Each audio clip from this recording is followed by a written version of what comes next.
Guys, this is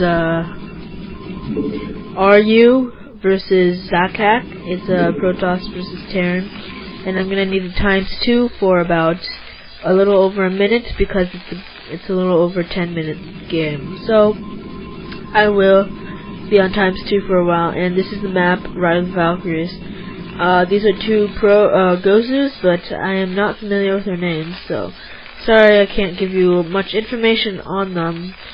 But I will say that this is probably going to be a good game. Scouting probe is coming out. Here it is, and I will go back to regular speed in 5 seconds, and there. So, this Terran player is going to wall off this ramp so that the enemy cannot do a zealot rush or some sort of that kind of strategy. I'm not sure if he'll fully wall it off or just wall off the bottom or the top. This probe is trying to get some harasses in, but this SCV is preventing that harass. This SCV is also scouting, and there's one gateway going up. A cybernetics core will be going up shortly because of this early assimilator. Refinery is also coming up shortly. And this probe is being microed very carefully so that it can stay inside here for as long as possible. This probe is stuck, but if you just click on a mineral, it would get better. But it got out alive. This SCV is harassing some probes around here, doing some nice scouting. Cybernetics core will be going up very soon. This barracks will be making some units, and I guess that probe has been killed.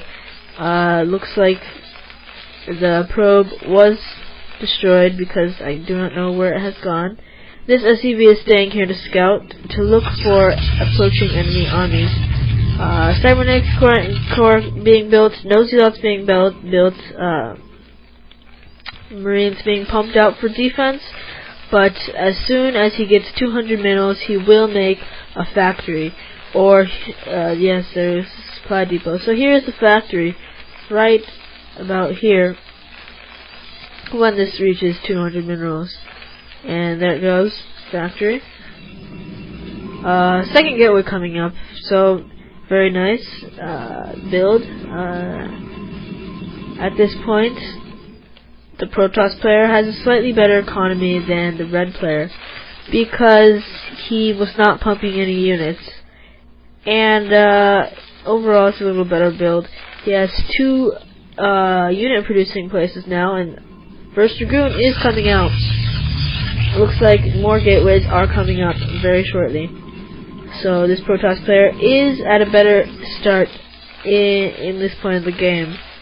But I'm not sure who will win. This second factory is coming up. As soon as this factory is complete, he will make a machine shop so he can research vulture speed, or vulture mines, I mean.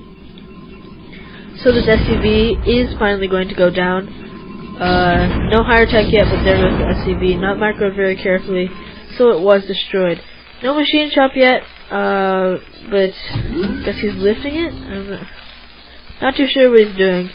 But this is a good build. And there goes the machine shop. Don't know why he lifted it, that's kind of strange. But here goes offensive Dragoon. 2 of them are coming around. Let's see if he's up. Looks like he already upgraded Singularity Charge, which gives Dragoons longer range. As soon as your cybernetics core completes, you usually want to research that. So there's Dragoons, and they're being placed carefully outside of the Terran's natural, so that the Terran cannot expand without having to get past these Dragoons first.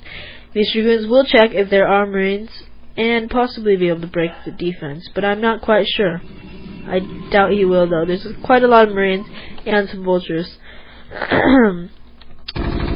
So he saw the Marines, and these Marines were not put on hold, are coming out. These Dragoons will be able to kill them if they attack. I do not know why this Terran is leaving his Marines out here. It looks like he finally realized what was going on and pulled them back immediately.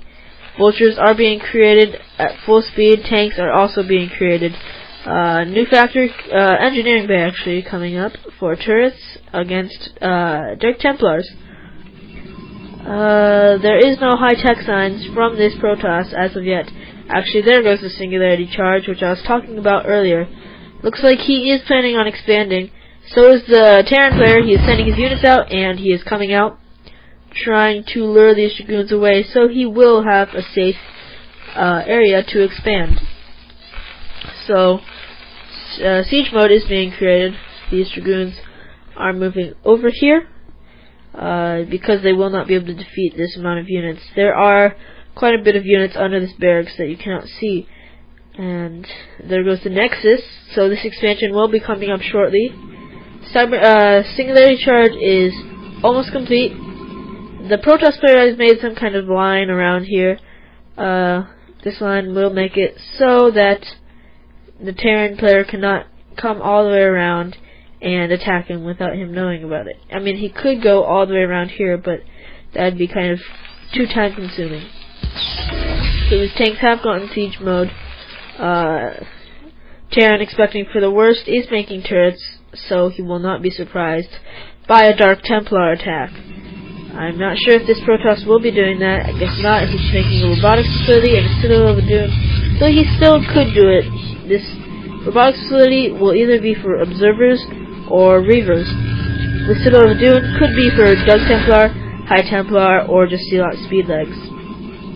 Expansion is almost complete. Just as well, this Terran should be expanding very shortly.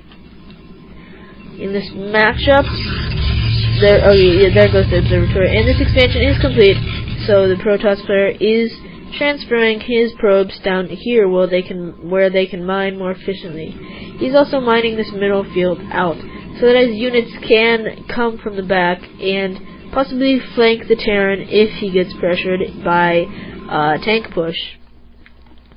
So right now, the Terran is expanding, protecting his expansion with very well placed units in a sort of a turtle position. This vulture is going around scouting for expansions. No signs of more factories, but all is well. Couple of speed legs being researched, and observer is going up. This Marine Scout will be killed. It saw only about 2 dragoons because they cannot see on high ground. So he is going to send another scout out because he did not get an accurate measurement on how many dragoons there were. But it looks like he is not going back on the cliff, so he will only see 2 dragoons again. Actually 3, because that one attacked. So here is the vulture scouting around the map. You always want to scout, no matter if you're Protoss or if you're Terran. Terran will scout with their vulture, and preferably lay mines in expansion areas so the probe cannot make a nexus, and the Protoss player will be sending observers all around the map. So 2 more gateways being created, good for micro. Still only 2 factories over here. He needs to get another factory very shortly. As I said before, he planted it right here. The mine is planted right here so that a unit cannot build anything right there. So forge has been created here so he can make upgrades and also photon cannons to prevent vulture harass. So it looks like the Terran is going to attack soon. Here comes the attack. He's laying mines everywhere so his tanks cannot be attacked. The Protoss player does not have zealots. Actually, he does. Zealots are very good for luring mines into the enemy units. So this tank will be sieged, and I guess not. But this observer will be able to allow the dragoons to kill all these mines that have been planted here. And you will see that he will shortly dispatch of all these mines that were planted in this area. Rendering Red's minefield useless and a waste. So it looks like Red has decided this is a good time to attack. He's coming up the ramp. I think whoever wins this battle will win the game. Looks like the Terran player is being flanked by the Protoss player. These zealots are rushing in, killing these tanks. The dragoons have come in, and they are killing these units. Looks like a good game. The Terran has left. And it is GG. Protoss has won with beautiful